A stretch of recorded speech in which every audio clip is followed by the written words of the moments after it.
For the past year, we've watched Sheryl Swoopes target Caitlin Clark with bizarre claims that she's a 25-year-old playing against teenagers, that her rookie season isn't impressive, that nobody wants to play with her. The attacks seemed endless. Of some of your peers, they will recognize, her game, but they won't recognize her impact. Right. How can you separate the two? It's kind of, Jax, you're absolutely right. And I was like, come on, you big dummies. Then Cheryl Miller stepped into the ring. The basketball legend and former Clark coach just delivered a knockout blow on the All the Smoke podcast, calling Swoopes a big dummy and dismantling the false narratives. Miller's putting Swoopes in her place, and her defense of Caitlin Clark reveals something surprising about the future of the Indiana Fever that has fans buzzing with excitement. Before we break down everything Miller said, have you ever wondered why one of basketball's legends seems so determined to tear down the WNBA's brightest new star? Let's unpack the bizarre crusade Sheryl Swoopes has waged against Caitlin Clark from her college days right through her rookie season. Let's also talk about, how much more experience that gives you over other players coming in ranks. So people say, dang, like he or she's killing them, but you have a 25-year-old playing against a 20-year-old. And it all started with Swoopes making wildly inaccurate claims about Clark's college career. In perhaps her most outrageous statement, Swoopes claimed Clark was a 25-year-old playing against 20-year-olds during her time at Iowa. The reality, Clark was just 22 and playing in her fourth year like countless other college seniors. When called out on this falsehood, Swoopes backpedaled, suggesting it was just hyperbole related to COVID eligibility rules.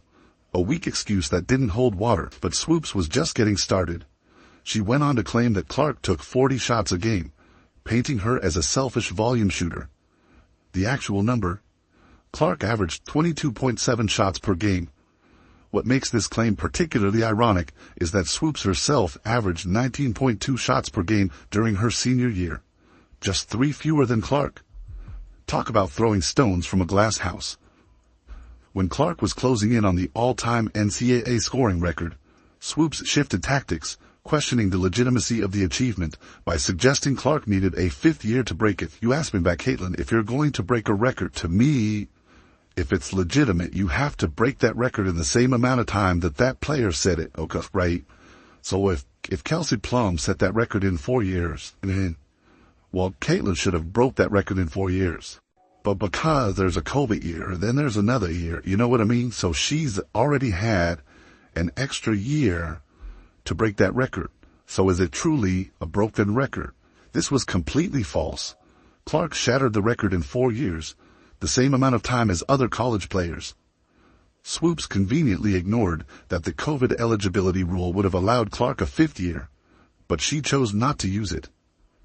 As Clark entered the WNBA, Swoopes boldly predicted she wouldn't dominate in the league. But as Clark began breaking rookie assist records and establishing herself as one of the league's premier playmakers, Swoopes mysteriously went quiet. The numbers speak for themselves. Clark finished her rookie campaign averaging 19.2 points and a league-leading 8.4 assists per game, silencing the doubters and securing Rookie of the Year honors. Perhaps most telling was Swoopes' appearance on Angel Reese's podcast, where she continued undermining Clark while insisting she doesn't dislike her.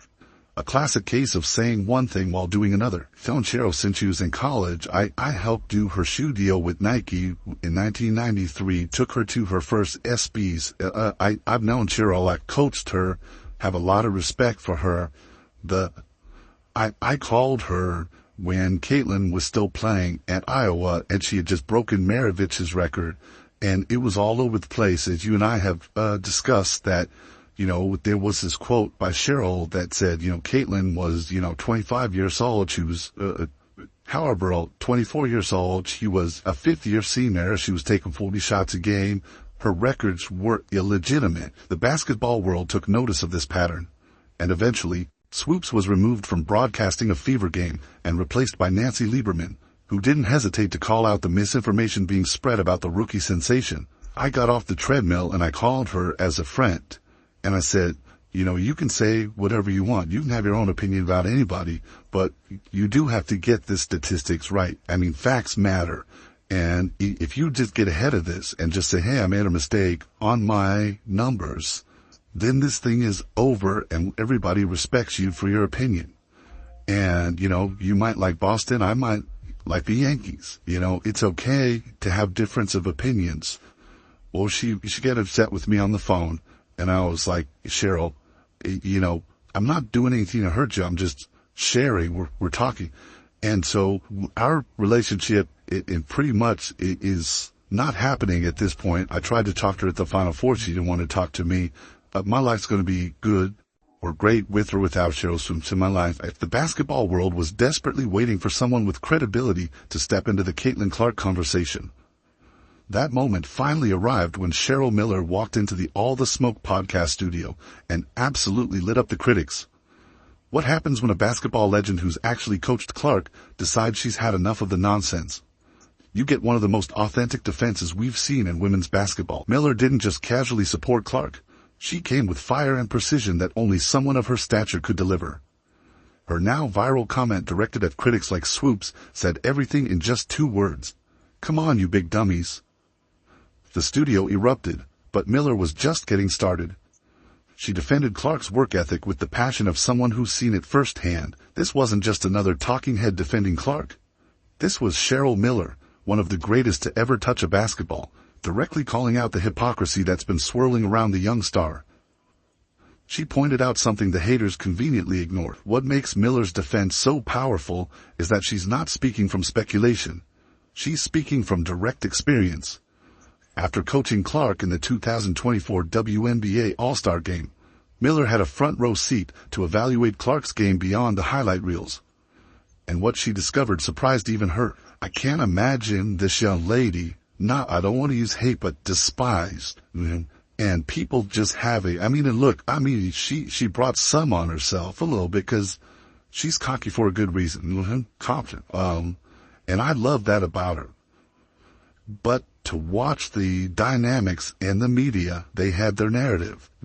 And I was pleased and proud to see the narrative wasn't the truth. I was pleased and proud to see the narrative wasn't the truth, Miller revealed, effectively dismantling months of media spin in a single sentence. She went deeper, offering rare insight into what makes Clark special. Behind Miller's technical breakdown of Clark's skills lies something far more significant. A genuine emotional bond formed in the trenches of Clark's most difficult moments. When the Fever finally secured their first win of the 2024 season, Miller didn't just congratulate Clark. She offered her something almost no one else had. Unconditional support when the rookie needed it most. That embrace between Miller and Clark after Indiana's first victory wasn't just a casual interaction between basketball figures. It was a pivotal moment that revealed just how isolated Clark had felt during the storm of criticism surrounding her entry into the league. Miller recalled the raw emotion of that interaction. I gave her the biggest hug that I could. When she saw me, she was like, oh man, finally somebody who's on my side. She was getting hit with everything left and right. In that vulnerable moment, Miller didn't just offer empty platitudes. She provided the kind of guidance that only comes from someone who's walked a similar path. I'm so proud of you. Savor this, use this as a formula, but keep being you. No matter what, keep being you. These weren't just comforting words. They were a lifeline to a rookie drowning in expectations and scrutiny. When Cheryl Miller speaks, the basketball world listens, and for good reason. Her voice carries the weight of an extraordinary legacy. 3 Naismith Player of the Year awards, 2 national championships, Olympic gold, and a place in the Basketball Hall of Fame. But Miller's support goes beyond her impressive resume. She sees something in Clark that many critics miss, the exceptional court vision that makes her more than just a scorer. The one thing that I think people don't really appreciate about that young lady's game, she can pass the ball, Miller emphasized, highlighting an aspect of Clark's play that transforms her from merely great to potentially transcendent. This wasn't just praise, it was validation from someone who recognizes basketball brilliance when she sees it. What makes Miller's perspective especially valuable is her unique position at the intersection of player development and media narratives. During the 2024 WNBA All-Star Game, she witnessed firsthand Clark's greatness in real time. In one straightforward observation, she dismantled months of false narratives being created by the old guard about Clark. The All-Star Game wasn't just about busting myths. It marked the beginning of a relationship that could transform the entire trajectory of the Indiana Fever. When Caitlin Clark nervously called Cheryl Miller, "Coach," for the first time, neither woman fully realized they were planting the seeds for what might become the WNBA's next championship powerhouse. Long before stepping onto the court together, Clark had been watching Miller from afar with unmistakable admiration. "Obviously, Cheryl, she's like one of the pioneers of our game. Just an awesome individual. Her personality radiates," Clark revealed, her respect for the basketball legend evident in every word. This wasn't just polite acknowledgement. It was genuine excitement from a young star who understood the significance of working with greatness. The anticipation only built as the All-Star coaching announcement approached. "For her to get to coach us, it's super exciting for me.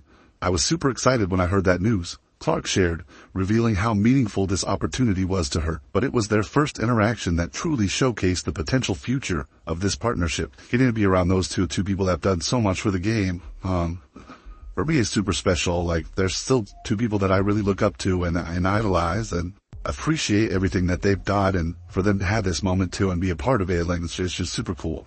Clark, despite her confidence on the court, approached Miller with the deference of a student meeting their idol. "I called her coach and she said, 'I don't know about that. We'll have to see how I do during the game,'" Clark recalled with a laugh. This small moment, humility from both sides, speaks volumes about the foundation they're building together. What makes this connection so intriguing for Indiana's future is how clearly Miller sees the championship DNA already present in the Fever. After working closely with the team's core, Miller didn't mince words. "Indiana has a very, very bright future." Coming from someone with multiple national championships and Olympic gold, that assessment carries weight that basketball insiders immediately recognize. Holy smokes, what an opportunity, and I was excited, like really, really excited, till I found out that the team I'm coaching wants to beat the brakes off our Olympic team. I'm like, okay, the pressure's on, so now we got a game, folks. We're going to have a game, but it's been fantastic. What impressed Miller most wasn't just Clark's individual talent. It was the collective fearlessness of the entire Fever roster. "This is not a team people want to play," Miller observed. "Not only are they getting better, but they're confident and they share no fear. They're fearless." That psychological edge, the willingness to compete against anyone, is exactly what championship teams need when facing adversity. Perhaps most surprisingly, Miller found herself stunned by the basketball intelligence on display from the young Fever squad.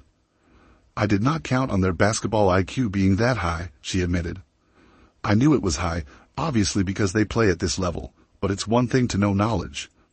This cerebral dimension, the ability to not just execute, but understand the game at its deepest levels, is what separates good teams from great ones." Looking ahead to the 2025 season, there's something special brewing in Indiana that goes beyond just X's and O's. The mutual respect between Caitlin Clark and Cheryl Miller isn't just for show, it's a foundation for something potentially championship-worthy. Clark herself has acknowledged Miller as one of the pioneers of our game and praised how her personality radiates. What makes this connection so powerful is how genuine it feels from both sides. Miller has been blown away by Clark's abilities, particularly her court vision, which she describes as seeing the game in a 3D version. This isn't just empty praise, it's recognition from one of basketball's greatest minds. When Miller told Clark, "I'm so proud of you. Savor this. Use this as a formula, but keep being you," she wasn't just offering encouragement, she was passing the torch. While certain critics continue their tired campaign of misinformation, this Clark-Miller alliance represents everything that's right about basketball's generational connections.